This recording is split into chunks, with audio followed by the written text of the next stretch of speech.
whatever did I imagine it might mean? I'm old enough to remember I remember the national anthem that we used to sing before Advance Australia Fair. And it begins with those regal tones, God save our someone, our gracious Queen. Actually, the very last time that I sang that, it was so memorable for me, was in the Opera House 4 years ago, led stirringly by the Sydney Symphony Orchestra, and I hadn't sung it for decades. And as I sang it, one of the thoughts that flicked across my mind was, what's it like for the Queen herself when that song is sung with her present in the room, God save our gracious Queen? I wonder, I think I'd be pinching myself, going, oh, am I the gracious Queen? Whatever you think of our constitutional monarchy, what did young Stephen imagine that the word gracious might mean? Did it mean elegant moves on the dance floor?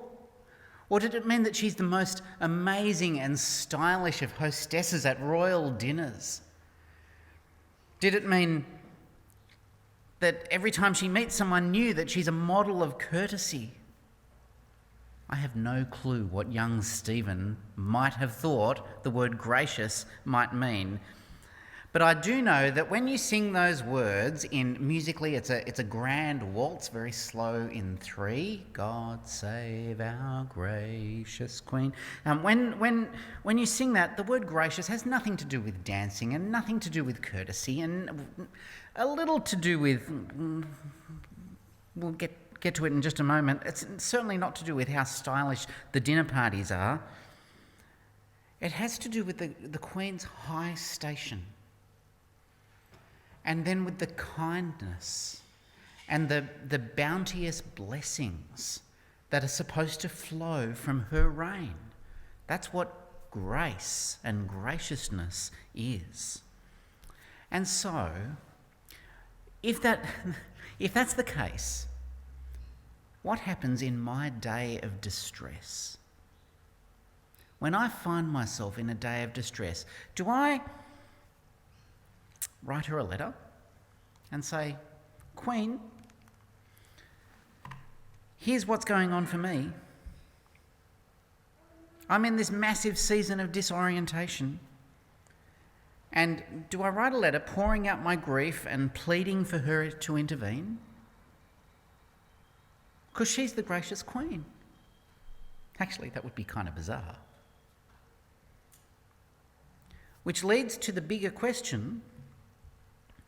Okay, so when I'm sad and overwhelmed, how do I tell the God of the cosmos?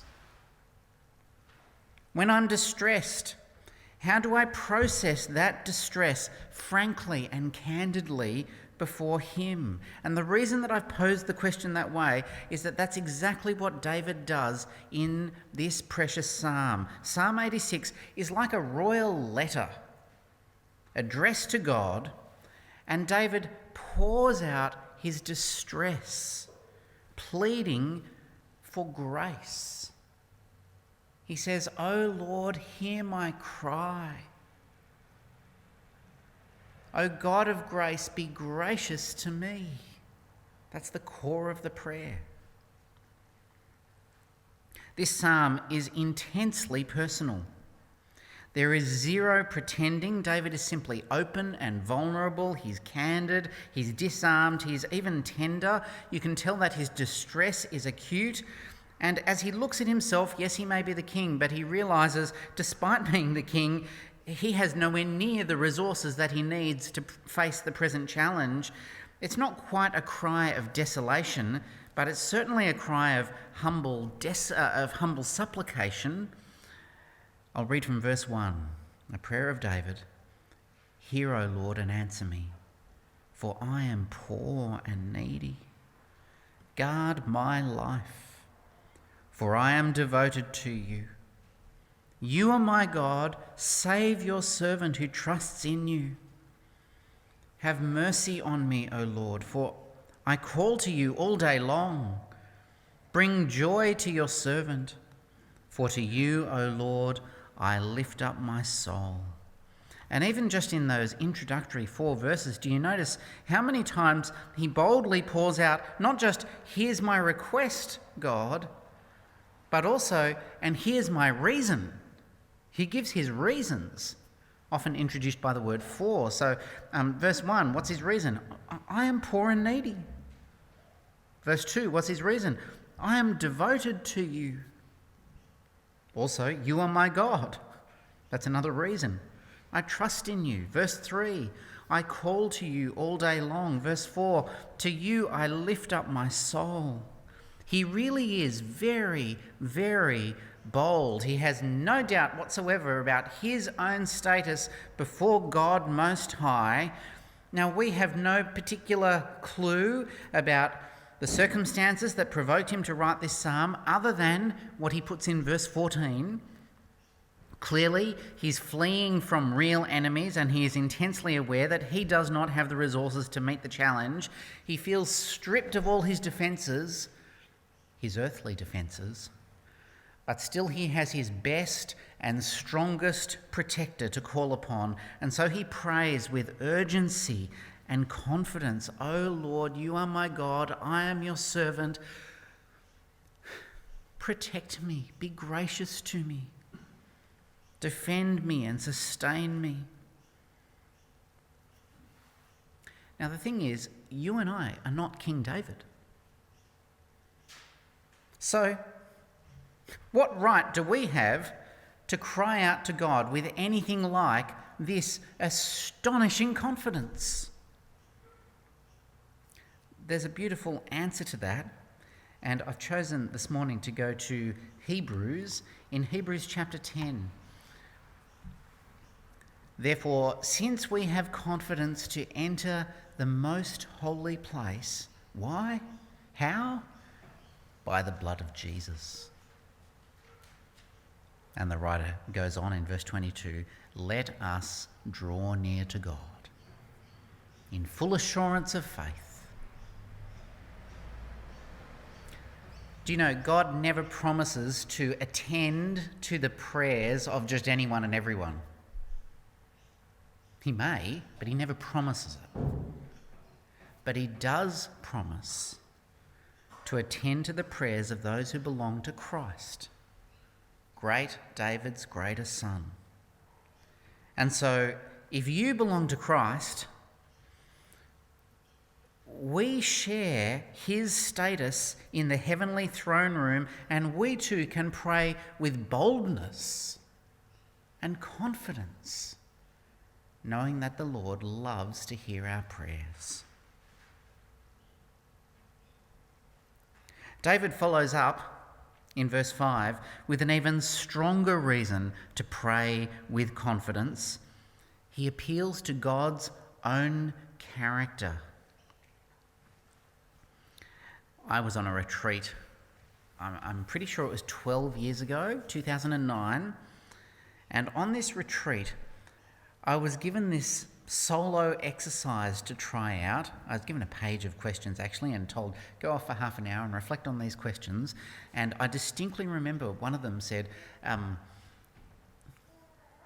if you only had 3 words with which to describe God's character, what might they be? So from everything I knew of God, which 3 words might I pick? What do I think are his top 3 attributes or his top 3 perfections? And can I possibly express that in 3 words? Well, David gives us a really good starting list right here in verse 5. What's he say? O Lord, you are forgiving and good, abounding in love to all who call to you. Hear my prayer, O Lord. Listen to my cry for mercy in the day of my distress.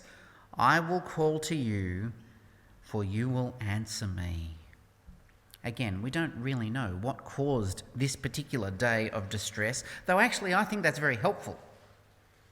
Because if we did know what had caused David's day of distress, then we might be tempted to compare, and then we'd look at this psalm and we say, oh, that's not my situation. That psalm's for him then, it's not for me now. But instead, we don't know. And all we have is this pouring out of anxiety and heartache and affliction and distress. And in the process, he's teaching us. When I am overwhelmed, when I am distressed, how do I process that distress before God? Candidly and securely. I think also part of the beauty here is David in his distress doesn't go crying out to others, seeking their sympathy. He cries out principally to God. He allows God to be his confidant, as well as his powerful protector. He knows no one else can give the kind of comfort that God gives. And that's why he cries out to God. He seems to know that one of the reasons God allows such days of distress, these words come from 2 Corinthians, is that we might not rely on ourselves, but on God, who raises the dead. As we come to the very centre of the psalm in verses 8, 9 and 10, it's like an affirmation of faith. David's affirmation of faith may seem like a giant digression from his troubles. But in fact, I would say these verses are what give such strength to his plea for grace. Everything hinges on this. I'll read from verse 8. Among the gods there is none like you, O Lord. No deeds can compare with yours. All the nations you have made will come and worship before you, O Lord. They will bring glory to your name, for you are great and do marvellous deeds. You alone are God. Now, in our age, those words may feel uncomfortably exclusive. Because who dares to suggest that someone else's God is a second-rate God and actually not really God at all? Who dares suggest such a thing? In our society, we love to think that we are so sophisticated and so advanced, and yet I would say the truth is increasingly in practice that we are becoming blindly polytheistic. Many gods. We're becoming blindly polytheistic with all the dissatisfaction and instability that polytheism brings. So the example that came to mind was General Maximus in Gladiator. He lives in a polytheistic world. Polytheism does not bring real comfort, no solid and lasting comfort. It cannot. If you need comfort in distress, polytheism cannot deliver. But we live in a society that's becoming blindly polytheistic. And the reason that polytheism cannot deliver is because, well, yes, the God, if there are many gods, the God I'm praying to may offer comfort, but then maybe there's another stronger God who's against me. The only hope for real comfort is if there is one true and living God, one source of sovereignty, one who is beyond compare, one sovereign ruler who is gracious and on our side. That's the only hope for real comfort. And David declares, among the gods there is none like you, O God. None. All the nations will bring glory to your name. I would say that verse 10 is the hinge of the psalm. You are great and the worker of wondrous impossibilities. You alone are God. And do you notice that in the middle of his distress, David does not freelance. He doesn't go it alone in his knowledge of God. He falls back on cherished truths. And the way he puts it actually is an echo of Moses, centuries earlier. How had Moses said it? Exodus 8, "There is no one like the Lord our God." And then later in Exodus, "Who among the gods is like you, O Lord? Who is like you? Majestic in holiness, awesome in glory, working wonders." This is one of the reasons that we need creeds, such as the one that we just used. We need creeds pretty much every time we gather publicly like this, because creeds drill in who is this God, what has he done, what is he like, is he dependable? What are the wondrous impossibilities that he alone can work? That's what creeds do, week by week by week by week. And the answer is, well, he creates a universe and then he enters the universe in humble human flesh. In humble human flesh, he dies to bring forgiveness. He conquers the grave, bringing solid hope of glory. And then the creed assures us, because it reflects Scripture, as the triune God, he is present with us, here and now. That's what the creeds assure us. To freelance, especially in my day of distress, to go it alone in my knowledge of God is foolishness.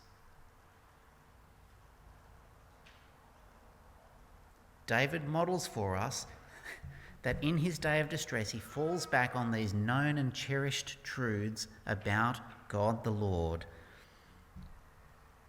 And that's how he knows, who is it that I can cry out to? The God of grace. He's on our side, and there is none other like him. In my distress, I cry to him. And now, if verse 10 is the hinge of the psalm, I think verse 11 is the heart of the psalm. Radical monotheism demands radical devotion. I'll say that again. Radical monotheism demands radical devotion. And David voices this prayer within a prayer, verse 11, "Teach me your way, O Lord, and I will walk in your truth. Give me an undivided heart, that I may fear your name. And then I will praise you, O Lord my God, with all my heart." That is, along with all the nations that will one day bring you glory. Verse 9, "I will do it too. I will glorify your name forever. For great is your love towards me. You have delivered me from the depths of the grave." There is an ancient lie of Satan that I can be my own God. If I hang on to that lie, even just a little nibble, I will have a divided heart. There'll be a tug of war in my will, and there'll be double-mindedness in my worship. But David teaches us radical monotheism demands radical devotion. And so David cries out, "O Lord, give me an undivided heart, that I may fear your name exclusively and unreservedly. Teach me and keep on teaching me. Let me not be double-minded, for you alone are God." I would say that to have an undivided heart is itself a powerful miracle. To be so transformed on the inside surely is a gift of him who works impossibilities. David himself is a living demonstration that radical devotion to the true and living God does not magically fix my distress, but it completely reframes my distress and recolours my distress. And with a heart totally and gladly oriented to him, I can now face my distress. confident in his protection.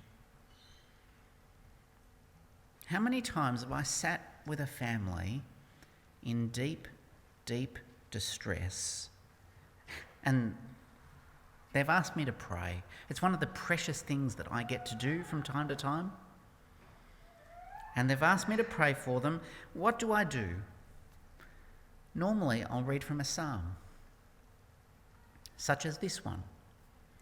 It was Psalm 86 that I chose with dear Eddie's family early last year. And then as I pray, it's not as though I can somehow magically fix their distress, but I can help them present their requests and their real distress to the living God. And in the process, assure them of who God is and assure them that He's on their side.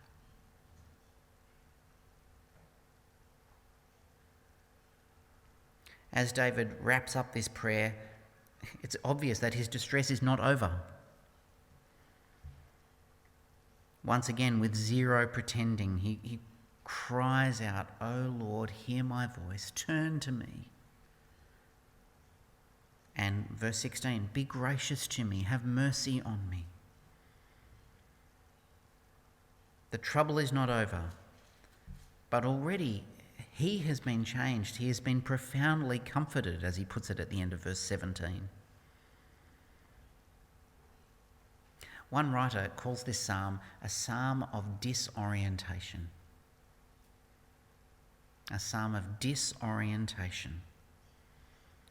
It's helping with that horrible but necessary question, how will we cope in seasons of darkness? How will we cope? Certainly not by freelancing. We cling above all to God's revealed character. And verse 15, if you think maybe you recognise this, it's not the first time and it's not the last time that we hear these very words in Scripture. You, O Lord, are a compassionate and gracious God, slow to anger, abounding in love and faithfulness. Back in 2009 when I was on that retreat, why was it that they suggested that I have my own little attempt at creating a top 3 list of God's attributes or God's perfections?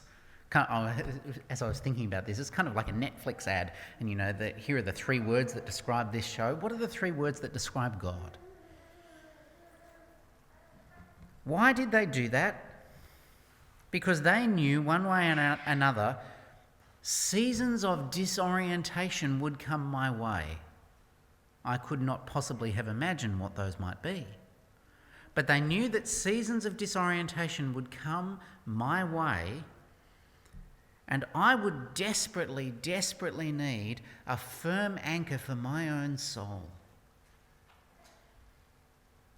That's what this psalm is about. I won't spoil it, because you can go and do the exercise at home, can't you? Take 10 minutes or half an hour or whatever it takes. Out of everything you know of God, reflect on the psalm. What would your top 3 list be? What are God's perfections? It's a really helpful exercise. I won't spoil it by telling you what my 3 answers were, but I will tell you one. Our God is so gracious, which includes his love and his kindness, the bounty of blessings. Our God is so gracious. I have no clue how gracious our Queen is as a person. Thankfully, that's not the firm anchor for my soul. I hope it's not for yours either. Here's the firm anchor for my soul. God the Lord is unfailingly gracious, and so to him I can lift up my voice.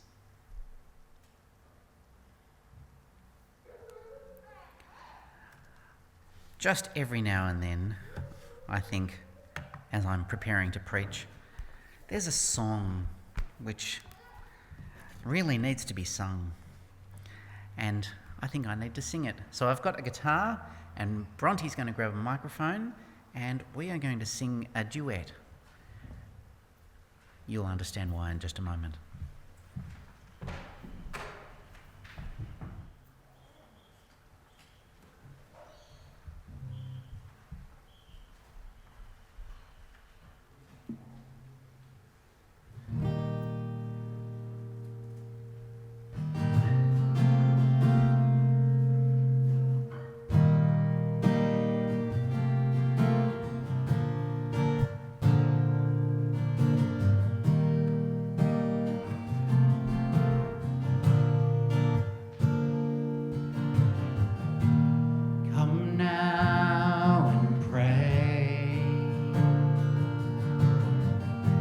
See him anew, cast all your cares on him, because he cares for you. Come now and pray, pour out your soul. He knows your heart's desire, so turn to him and call. Come now and pray. Now is the hour. We fight not flesh and blood, and only in his power.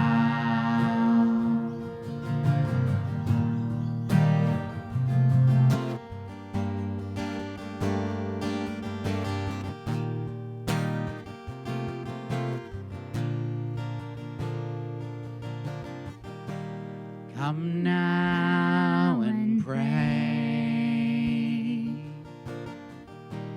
You're not alone.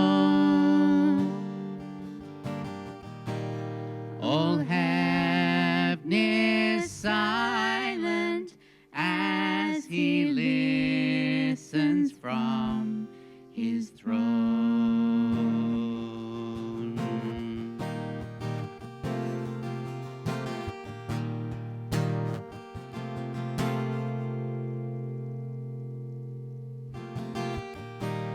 Come now and pray. See him anew. Cast all your cares on him, because he cares for you. Because he cares for